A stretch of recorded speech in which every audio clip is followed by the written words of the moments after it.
Flash, a fantastic movie that I really love that resets the entire DC universe. What's going on, everybody? So as you can see, James Gunn himself came out and he said it, that The Flash resets the whole DC universe. All right, make sure to hit the subscribe. I really appreciate everybody. It doesn't cost you nothing. It's free content, man. Show your support. I really appreciate everybody that's been doing it. All right, so look, James Gunn is saying that officially the Flash resets everything. All right, we didn't really fully see that in the movie, but you can see that he altered that movie and everything was changed by bringing in George Clooney and, like just changing things around. All right, the Flush was a mess and it was a disaster. Let's be real. All right, and this is the start with Blue Beetle, the new DCU. All right, the DCU with James Gunn is DOA. It's dead on arrival, no matter what you say, because we had Black Adam, we had Shazam, and we had the Flush that James Gunn was already part of. All right, he was behind the scenes, things were already moving, and there's leaks of tweets of him saying that he had some input, that he did this, he changed it. He was behind the scenes working, so he's cleaning his hands and saying, hey, I'm not gonna do anything, right? But then he puts his wife on cameos to appear in these other movies, right? You see the connection? And let's not forget the Suicide Squad. And don't come and play the whole, blame the it was the pandemic during the time. No. Because during that time, No Way Home, Spider-Man made over $1 billion at the movie theaters. So there was no excuse, right? James Gunn, before he came in, like I said, he's the Trojan horse. He knew exactly what he was going to do. He was inside the Trojan horse, disguised, right, as DC on the outside, but on the inside, he came in Marvel style. And he did it, how? Age of Ultron style. If you've seen that movie, you're familiar. If you haven't seen it, go watch it. Ultron destroys the Avengers from the inside out. And that's exactly what James Gunn has been doing, and he will continue to do. All right, so we're going to get Wonder Woman 3, right? But we can't get Man of Steel 2. We can't even get a Batman movie with Ben Affleck. We can't even get a Justice League 2. And WB knows that that's what us, the fans, want, but they refuse to give it. But then they want to bait us, and they want to use Zack Snyder and David Ayer to go and push their ticket sales. No. We are boycotting everything, especially what James Gunn is doing. All right, all these movies will continue to flop. Somebody posted a comment and they even said it. Gal Gadot doing what she's doing is just going to destroy her career. And I have to say, yes, that's true. You know why? Because that movie's going to flop also. Wonder Woman 84 did terrible compared to the first one. On the first one, we had Zack Snyder. He was helping with the production behind the scenes. They were consulting him. Yes, Patty Jenkins did it, but Zack was involved. Zack wasn't involved in the second one. That's why that movie did how it did. Terrible. And look, everything just continues to deteriorate and just gets worse. All right? Don't think that James Gunn has arrived to save the DCU. No. He's arrived to destroy it, dismantle it, and he's doing a great job at that. At that, he's good. But running DC Studios, he's a disaster. He's a complete mess. He's not qualified, all right?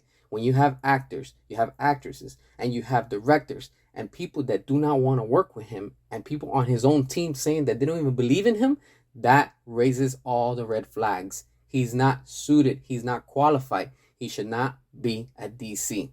He should be over at Marvel. He should have stayed at Marvel with his wonky, wacky style of filmmaking. All right?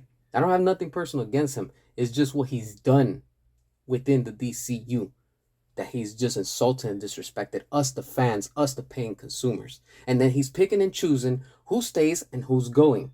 That's the problem that I have with James Gunn. Because when it comes down to this, they're making piss poor decisions. And then we have David Zaslav that we thought was going to be on our side. And all he's proven to be is the opposite. The opposite. He's no good for DC either. He's no good. He doesn't know what's going on. And then you got this other moron, Peter Safran, That's another one too. He likes to stay in the shadows, doesn't say anything. But then he comes out and says, well, he hopes people are going to come and see Blue Beetle. If you're saying that you hope people come out, that already is you're dead on arrival. That means you don't even believe in your own product, in your own brand, in your own content. Remember, Blue Beetle was supposed to be on, at the time, HBO Max.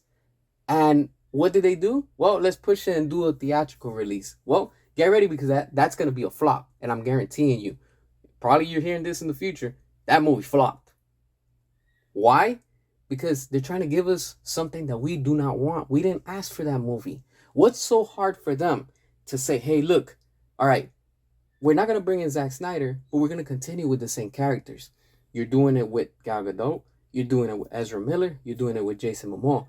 Why can't you do it with Ray Fisher? Why can't you do it with Henry Cavill and Ben Affleck? And then the whole question lies, where does Darkseid fall into the new DCU? You see what I'm saying? Where? Did that just vanish and it just disappeared? See what I'm saying? It's just poof. That's it. Just come in, erase it, and that's it, right? Like, it's all good. It doesn't work like that. If you're going to create a multiverse, you have to create it right. You just can't rush it and do it and think that, boom, that's what's going to happen. No. All you're doing is just causing more of a mess, more of a confusion. The general audience isn't going to care, because you can fool the general audience.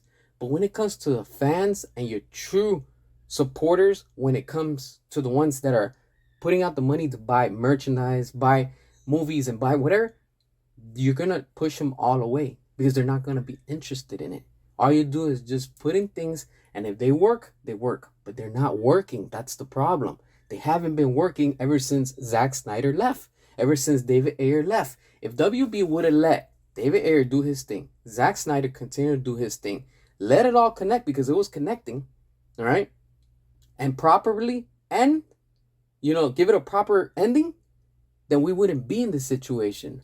But then again, WB trying to be like MCU, copy and paste the same boring formula. Look at what we have. We have another Marvel ripoff. And it's sad, because the DCU was awesome when Zack Snyder was there, when David Ayer was there, because it was serious. They were taking these characters in a serious tone, and they were giving us a realistic / comic book style, not goofy with the comic book label on it. No, it was real. It was serious. It was dark. It was gritty. That's what I want to see as a fan, as a consumer. That's what I'll keep throwing my money at, not at the new stuff, corny jokes, perverted jokes, stupid jokes that have nothing to do with what Zack Snyder had built. Everything is a joke. It's a comedy now. It's completely become so mainstream that it's embarrassing. Even watching the trailers are cringe. And let's not forget, when Blue Beetle, on the trailer, when George Lopez said, oh, that Batman's a fascist. Come on, man. It's like, that's how you guys treat your own character? The most important IPs that you own, Batman, Superman, and you guys don't even know what to do with them. You had the right actors. You had the right cast. You had the right directors, writers, and everything. But as always, WB came in, kicked the door, and say, we're going to do it our way. But your way doesn't work, WB. It doesn't work. When will you learn? Apparently never. Us, the fans, know what we want. We're paying for what we like and what we enjoy, not what you think you like and what you think is best for us. Don't give us what we want. We will continue to boycott your films. All right? It's sad, but Wonder Woman 3, if it gets made under James Gunn regime, certified flop right now. All right? Everything that's coming out, and you better believe it, Superman Legacy, stamp of approval, certified flop on the way. All right? Drop your comments, all that good stuff, and until next time.